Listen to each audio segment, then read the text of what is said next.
Earlier this morning, though, part of this rock wall over here gave way that allowed a lot of water and mud to flow down across the roadway. And if you take a look over here, you can see the remnants of that mudslide. Look, it's one of the hardest hit units.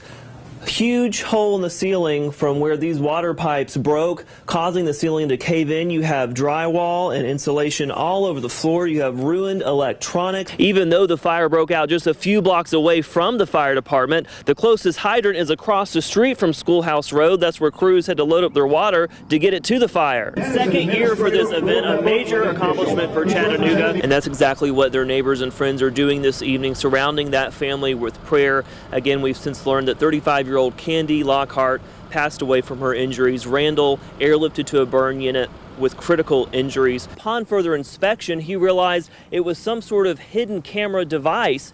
Out of curiosity, he plugged it into his computer and says he was deeply disturbed by the footage he found. As it stands now, many local municipalities already have ordinances on the books that ban guns in local parks. We've been out here more than 12 hours, going strong today, and some great news too. You know, last year this location collected 13,000 pounds of food. Well, we have since learned that we are 100 pounds shy of 17,000 pounds. What do you guys think about that? We just want to give you a live look at this hour as the rain continues to fall here at the Cummings Highway exit. You take a look over my right shoulder, you can see that there's still standing water. The exit coming off of I-24 westbound is still closed at this hour. And if you go ahead and take a walk with me across the other way on Cummings Highway, you can see that the on-ramp back onto I-24 westbound is closed too.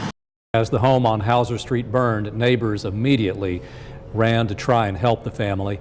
Channel 3 Eyewitness News reporter Matt Barbour spoke with a man who tried to save the mother and father from that fire. Matt continues our team coverage now.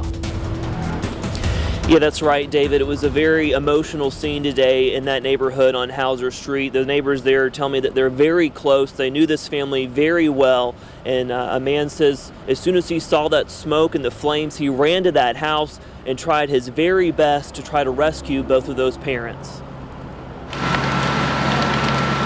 Intense flames consumed this home on Hauser Street Wednesday morning. Neighbors knew a family of 5 could possibly be trapped inside. One man tells Channel 3 he ran to the house and tried his best to pull the father from a window. We seen him hanging his head out the window, and we jumped up there and tried to pull him out. Tried 3 times, and he's just too big, man. We couldn't pull him through the window. We heard his wife screaming behind him, but, you know, there's nothing you could do. Firefighters were able to pull the mother and father from the burning home, performing CPR on the mother until an ambulance arrived. One of the little girls got burned on her leg a little bit, but she was saying she was okay, but they took her to be checked out. Channel 3 was there as paramedics loaded 2 of the 3 children in the back of an ambulance. All 3 managed to escape the flames and run to their grandparents' house for help. I think Mark, the little boy, was in shock because he just didn't say anything, and the girls were just crying. Neighbor Judy Sanders says her heart aches for the family. I'll just be praying for them. It's a sad situation. I'm thankful that the children got out. This is just so sad. Nina Bond knows the family as well and says she can't imagine what they're going through. It just breaks your heart. But they have good grandparents, and they'll be taken care of. She says she's praying hard. We just have to be strong, and we have to ask for God's help. We love them, and we'll support them in any way we can. And that's exactly what their neighbors and friends are doing this evening, surrounding that family with prayer. Again, we've since learned that 35-year-old Candy Lockhart passed away from her injuries. Randall airlifted to a burn unit with critical injuries. 2 of those children who were sent to the hospital this afternoon expected to be released, and they'll be staying with their grandparents tonight. Reporting live at Erlanger, I'm Matt Barbour, Channel 3 Eyewitness News. Driving a car in Hamilton County will cost you a few extra dollars a year for the annual emissions test. Running a taxi company with dozens of vehicles can cost a business hundreds. Unless that business finds a loophole that the average person cannot. Only on 3, Channel 3 Eyewitness News reporter Matt Barbour investigates whether a Chattanooga cab company is breaking state law. Matt? Not only could the business save hundreds in testing fees, it could also save thousands by skipping repairs that an emissions test would expose. Acting on a tip, Channel 3 took a closer look at the state registration laws and why one company's owner believes he found a way around emissions testing. Chattanooga-based Millennium Taxi has 60 vehicles in its fleet. Each one can travel up to 60,000 miles a year. Most of the vans just can't pass emissions. This man says he stopped working for the company when he found out the owner wasn't playing by the rules. Another former driver told us the same. He should be held accountable for, dodging the emissions, and if his van can't pass emissions, it doesn't need to be on the road in Hamilton County anyways. Channel 3 obtained more than a dozen copies of Millennium registrations from last year. Each shows a Millennium Taxi with a Chattanooga business address registered in Sequatchie County. The Hamilton County Clerk's Office also confirms Millennium has 2014 tags registered in Sequatchie too. The sad thing is I've approached the Transportation Board at a public meeting and basically was told there's nothing that can be done. Chattanooga's taxi board relies on a taxi inspector employed by the Chattanooga Police Department to catch violations. The department says it's well aware Millennium is registering vehicles out of county. A spokesperson tells Channel 3, short of following the drivers home, there is no way for the inspector to know if they have been deceptive during the registration process. We just checked that the registration is current as required by city code. Are you taking advantage of a loophole?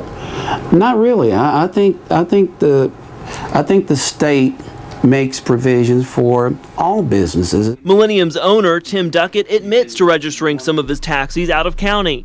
I choose to do the registrations the way that I do because that's best fit the business needs of my company. It has nothing to do about sidestepping or anything like that. It's just the way I run my business. State law says commercial registrations may be renewed through the office of the clerk of the county of the owner's principal place of business, or in any other county in which the owner or corporate owner maintains an office or place of business. Why would you take the time to drive up to Dunlap to register your vehicles in Sequatchie versus Hamilton County? Because that's where I have a business presence. So if I have a business presence there, that's where I choose to register in relations to state law. Duckett would not tell us how often he sends his taxis to Sequatchie for service or just how many have Sequatchie tags. I don't want to give my competitors an up on what I'm doing. They have to look and research for themselves. Channel 3 asked the State Department of Revenue about his out-of-county tags and then went to the Sequatchie County Clerk's office. Clerk Charlotte Cagle declined to talk on camera, but admitted to registering Duckett's taxis. Cagle said the state told her to stop, but she calls it one big misunderstanding. Whomever she spoke to, in my opinion, it was not correct, given what I have in front of me and what I've given you a copy of. A spokesperson with the Department of Revenue maintains it is the department's position that occasionally sending a taxi into a neighboring county does not establish a place of business. If it has changed, then we'll change. The Department of Revenue says it is up to its Special Investigations Section to recommend any criminal action. A violator could have to pay a $50 fine for each violation or even serve jail time. Bottom line, after Channel 3's investigation, Duckett is no longer allowed to register his vehicles in Sequatchie County. Live in the studio, I'm Matt Barbour, Channel 3 Eyewitness News. Here's a question for you. What would you do if someone offered to help pay your bills or get rid of your debt with no strings attached? Sounds too good to be true, right? Well, police say one Cleveland woman was doing just that, helping complete strangers. The only problem was she was using stolen money to help those complete strangers. Channel 3 is on your side tonight with reporter Matt Barbour showing us what's happened now that the money's run out and police are hot on her trail. Matt? David, Channel 3 first heard about April Swafford last week. Someone called the Channel 3 newsroom to let us know a kind woman in Cleveland was helping people pay their bills, no questions asked. So we reached out to her. The next thing we knew, Cleveland police were asking for our help to track her down. If you take a look at April Swafford's Facebook page, there are some red flags. She claims to be a CEO at Target and a vice president at Publix. Posts from strangers cover her page with messages like this one. Just wanted to say thank you for helping us. You were definitely God sent. Innocent victims' routing numbers were taken and used to pay bills and other debts that people owed. Cleveland Police Detective Matt Jenkins says Swafford is no good Samaritan. She posted this status to her page February 23rd.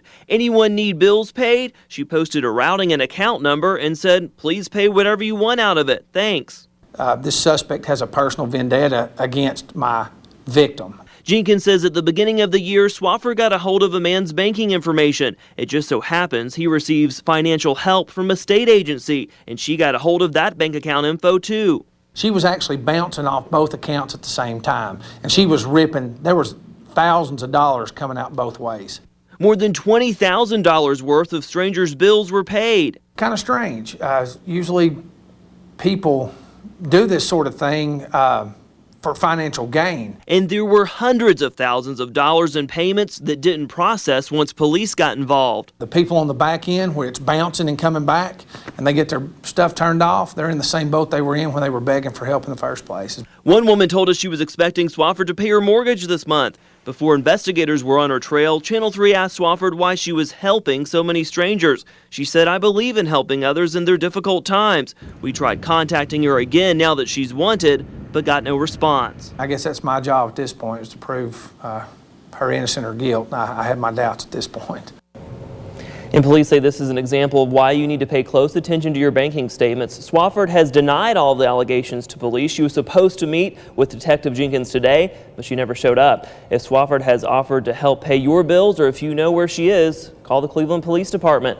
In the studio, I'm Matt Barbour, Channel 3 Eyewitness News. Yeah, that's right, Greg. Just take a look at the damage to both of these vehicles right here. This van, pretty much just a burned out shell. That young group of boys, actually not too shy about what they did. In fact, they're pretty proud, and neighbors say that they should be for warning that neighbor because he did the right thing.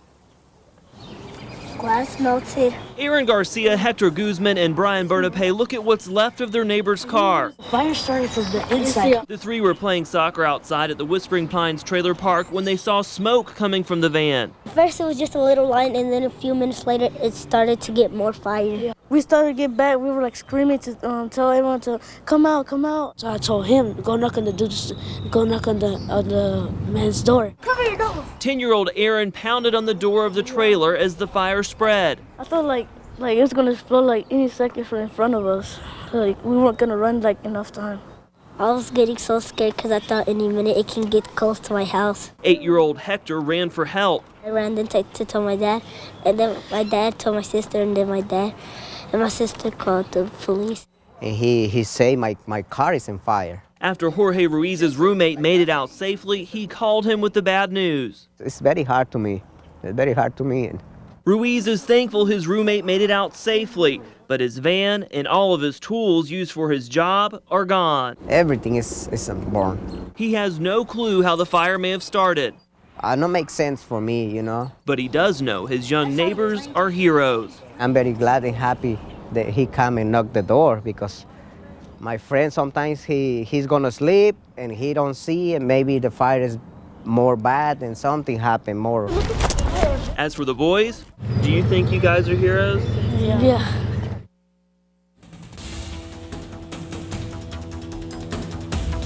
And you have to appreciate their honest answer there. They'll definitely have a story to tell classmates when they return to school from spring break next week. Now, a fire investigator did come back out to the scene to take a closer look at the van. It's believed that's where the fire started. However, the cause is still not known this evening. Reporting live, I'm Matt Barbour, Channel 3 Eyewitness News.